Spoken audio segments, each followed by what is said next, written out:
Assalamualaikum warahmatullahi wabarakatuh. Perkenalkan, nama saya M. Nuralim Kusuma, NIM 2336074, Prodi Sistem Informasi. Pada video ini saya akan membuat video penjelasan jawaban pertanyaan UAS Audit Sistem Informasi.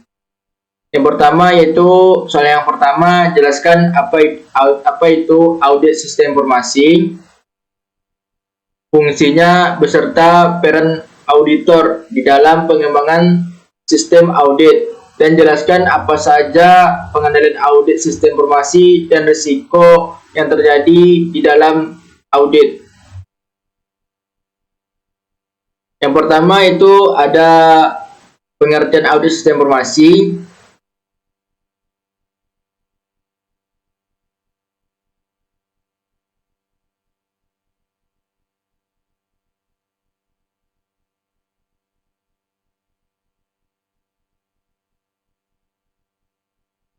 Pengertian audit sistem informasi adalah proses pemeriksaan dan penilaian terhadap sistem informasi yang digunakan oleh suatu organisasi untuk memastikan bahwa sistem tersebut berjalan dengan baik, aman, efektif, dan mendukung tujuan organisasi.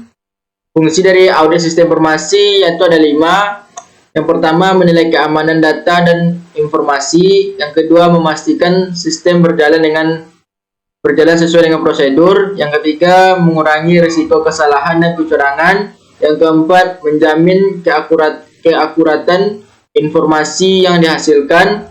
Yang kelima, itu membantu meningkatkan kerja sistem informasi.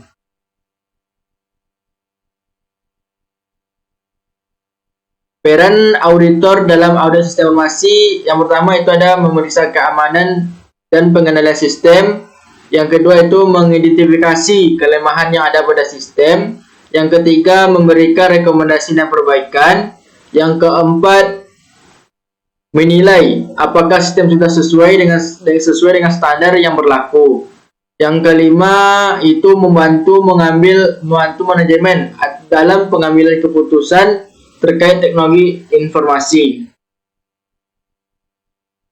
Pengendalian audit sistem informasi ada 5 juga. Yang pertama yaitu pengendalian akses pengguna. Yang kedua, pengendalian keamanan jaringan.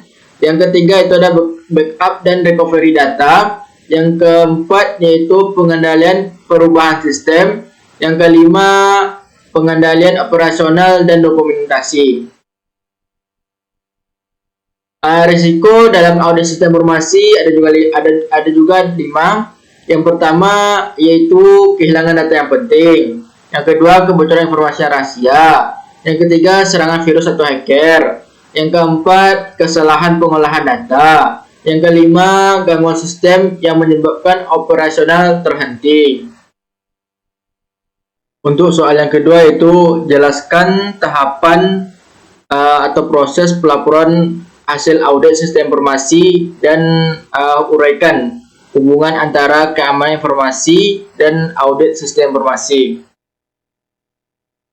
Tahap pelaporan hasil audit sistem informasi. Yang pertama yaitu ada perencanaan audit. Di perencanaan audit ini kita akan menentukan tujuan, ruang lingkup, dan metode audit. Tahapan yang kedua itu pengumpulan data. Kita mengumpulkan informasi melalui wawancara, observasi, dan pemeriksaan dokumen. Yang ketiga, tahap yang ketiga itu ada analisis dan evaluasi. Di sini kita menilai apakah sistem sudah berjalan sesuai dengan standar dan prosedur. Tahapan yang keempat yaitu penyusunan temuan. Penyusunan temuan ini mencatat kelemahan, risiko, dan penyebab masalah yang ditemukan. Yang kelima yaitu pembuatan laporan audit, menyusun laporan yang berisi hasil audit dan rekomendasi perbaikannya. Tahapan yang keenam atau tahapan yang terakhir yaitu memastikan rekomendasi yang diberikan telah diterapkan oleh organisasi.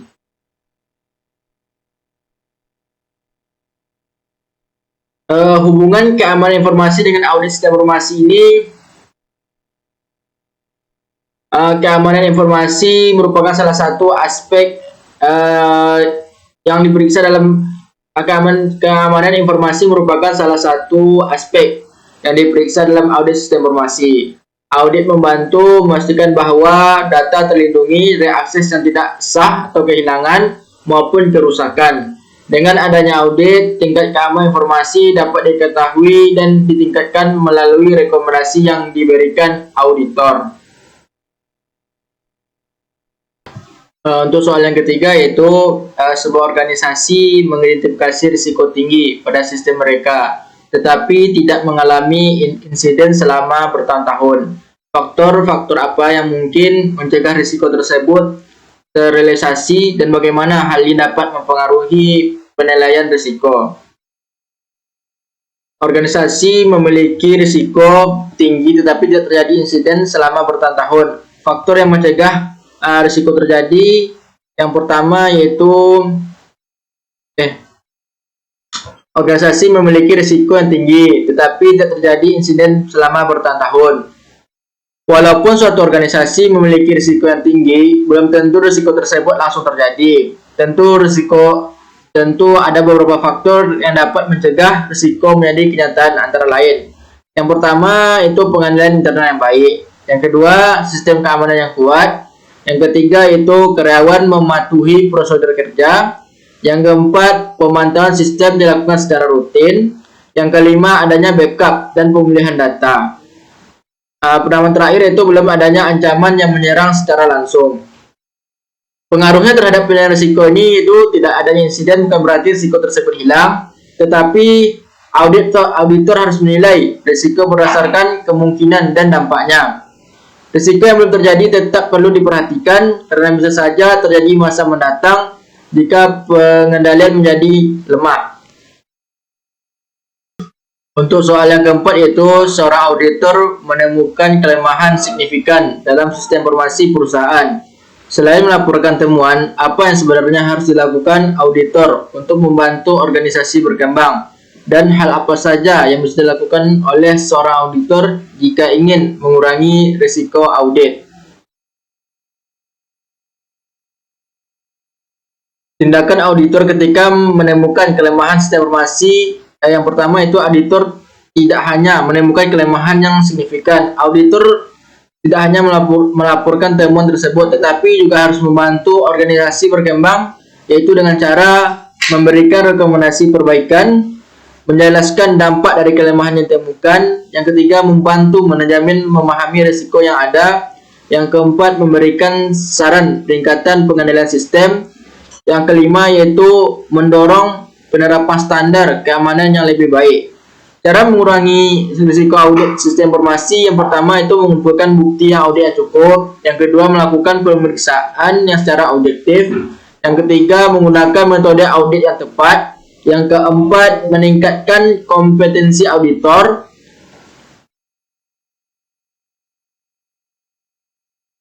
Yang kelima, melakukan komunikasi yang baik dengan pihak yang audit. Yang keenam, mendokumentasi seluruh proses audit dengan lengkap. Selanjutnya itu soal terakhir. Dalam melakukan prosedur audit internal akan ada banyak kendala yang ditemukan dalam prosesnya. Jelaskan kendala apa saja yang mungkin ditemukan dalam proses tersebut dan bagaimana mengatasi setiap kendala tersebut. Kendala dalam audit internal yang pertama itu ada kendala dokumen yang tidak lengkap. Dokumen yang dibutuhkan auditor seringkali belum tersedia atau tidak tersimpan dengan baik sehingga menghambat proses pemeriksaan.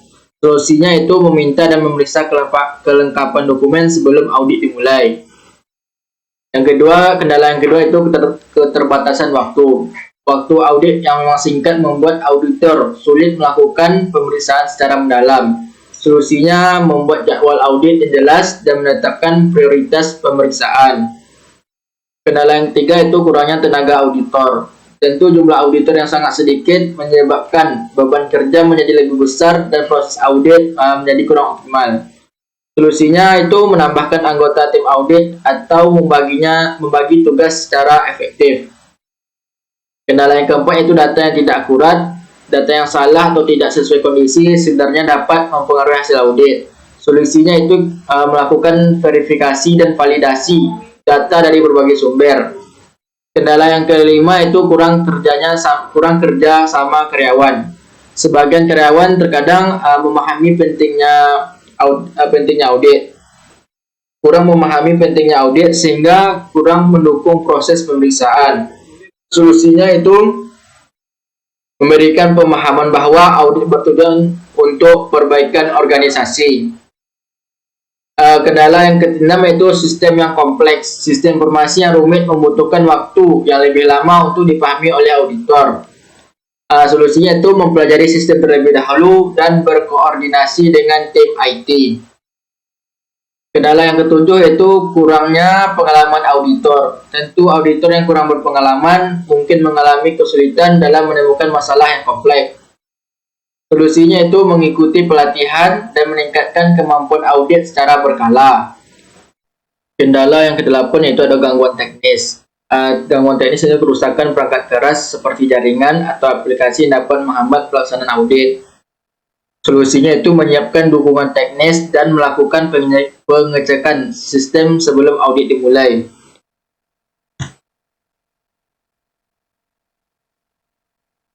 Kendala yang ke-9 yaitu perubahan sistem audit saat audit berlangsung. Adanya perubahan sistem selama proses audit dapat mempengaruhi hasil pemeriksaan. Solusinya itu perubahan sistem saat audit berlangsung, melakukan pemberian informasi dan menyesuaikan prosedur audit. Kendala yang terakhir yaitu risiko keamanan data. Data audit yang bersifat penting harus dijaga agar tidak bocor atau disalahgunakan. Solusinya yaitu menerapkan kontrol akses dan menjagakan kerahasiaan informasi audit sistem informasi. Itu tadi jawaban UAS audit sistem informasi. Tutup. Assalamualaikum warahmatullahi wabarakatuh.